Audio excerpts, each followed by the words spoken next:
Assalamualaikum warahmatullahi wabarakatuh. Innal hamdalillahi nahmaduhu wa nasta'inuhu wa nastaghfiruh wa na'udzubillahi min syururi anfusina wa min sayyiati a'malina. May yahdihillahu fala mudilla lahu wa may yudlilhu fala hadiyalah. Asyhadu an la ilaha illallah wahdahu la syarikalah wa asyhadu anna Muhammadan abduhu wa rasuluh.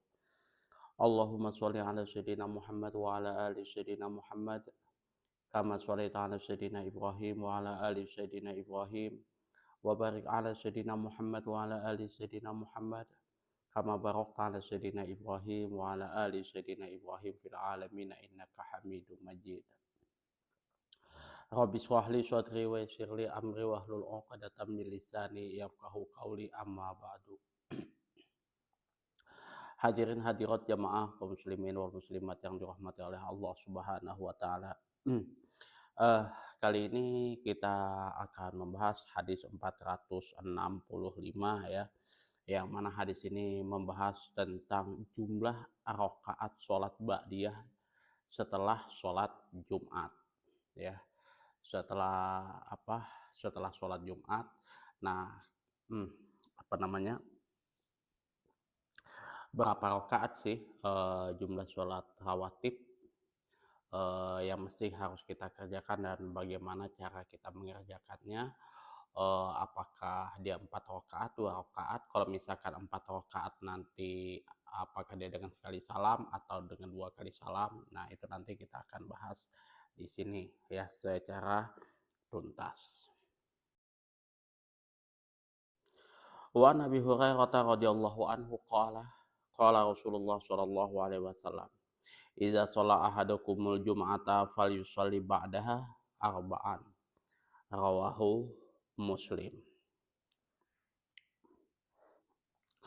Wa Nabi Hurairah, dari Abu Hurairah radhiyallahu anhu, semoga Allah meridhoi atas beliau, qala, telah berkata, qala Rasulullah sallallahu alaihi wasallam, telah bersabda Rasulullah sallallahu alaihi wasallam, "Iza shalla ahadukum," apabila kalian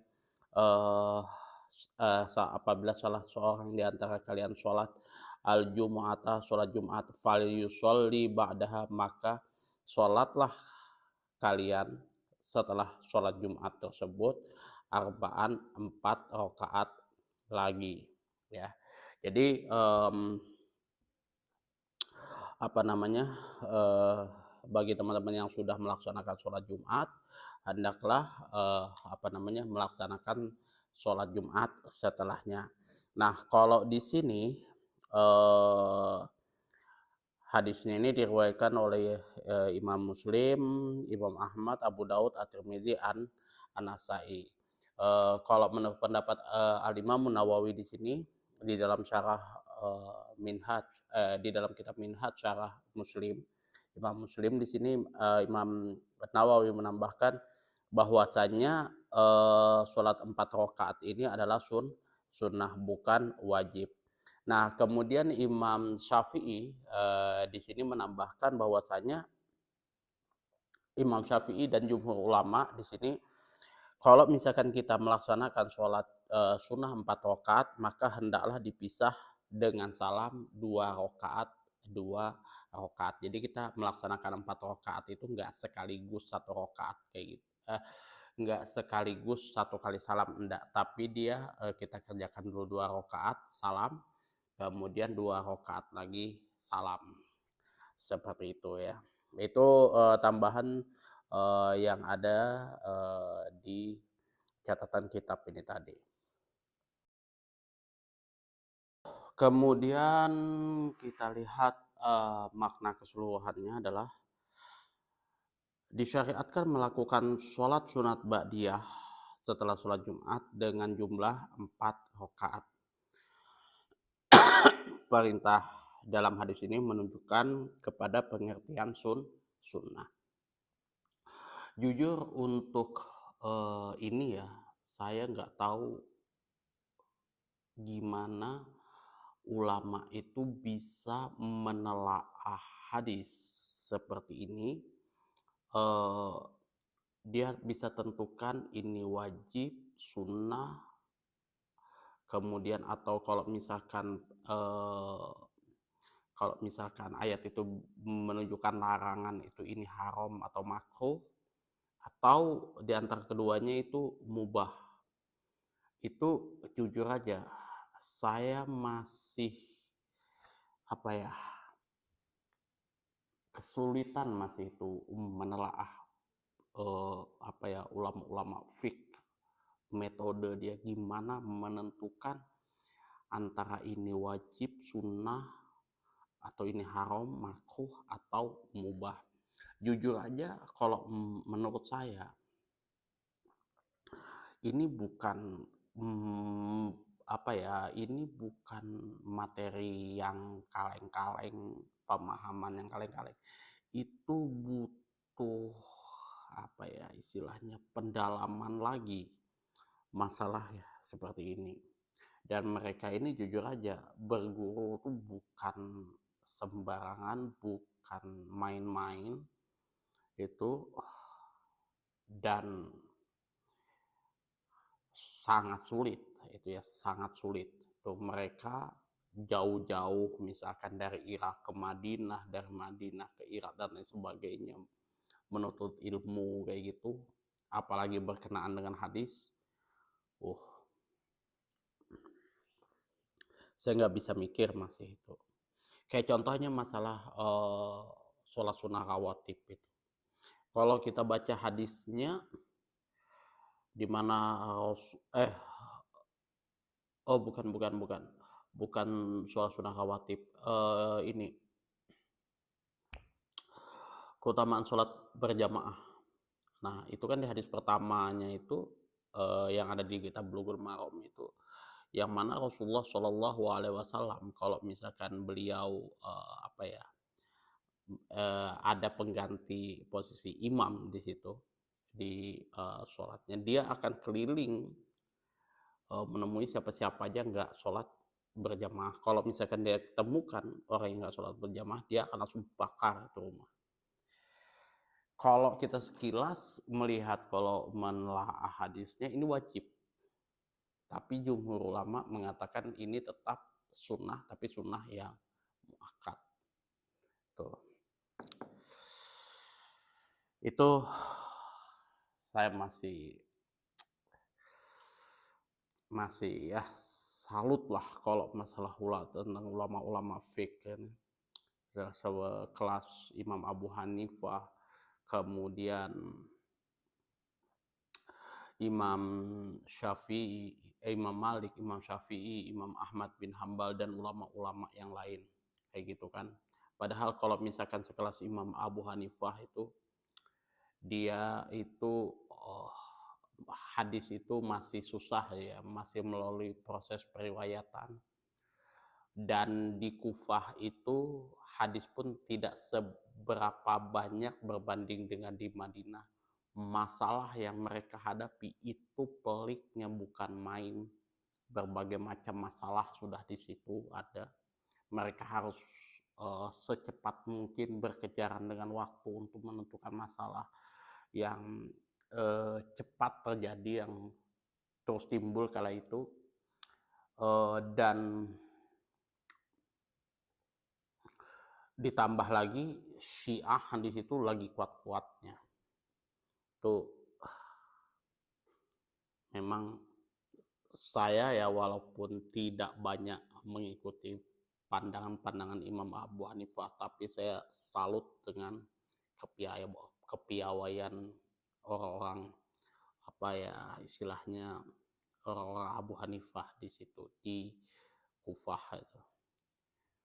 Kalau di Madinah ya mungkin agak sedikit ringan tantangannya di situ kan, karena Rasulullah meninggal di situ, kumpulan ahli hadis, orang-orang yang faham hadis di situ, hadis-hadis banyak di situ kan, dan jalur-jalur hadis palsunya pun juga mudah kedetek kayak gitu kan, berbanding dengan Imam Abu Hanifah di Kufah, yang mana dia memang betul harus hati-hati, karena kalau misalkan dia sembarangan menerima hadis ahad, kemasukan hadis-hadis yang dari Syiah.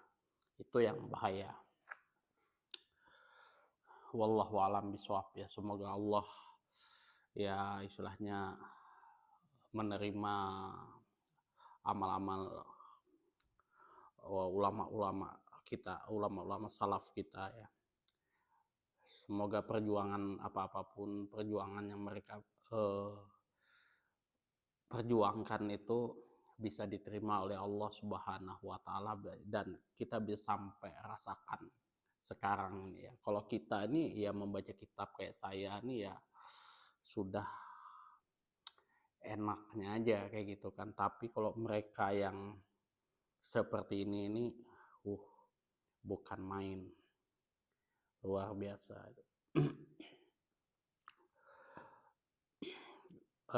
Kemudian tuntunan Nabi Shallallahu Alaihi Wasallam dalam masalah ini ialah apabila beliau mengerjakannya di dalam masjid, maka beliau menunaikannya 4 rakaat.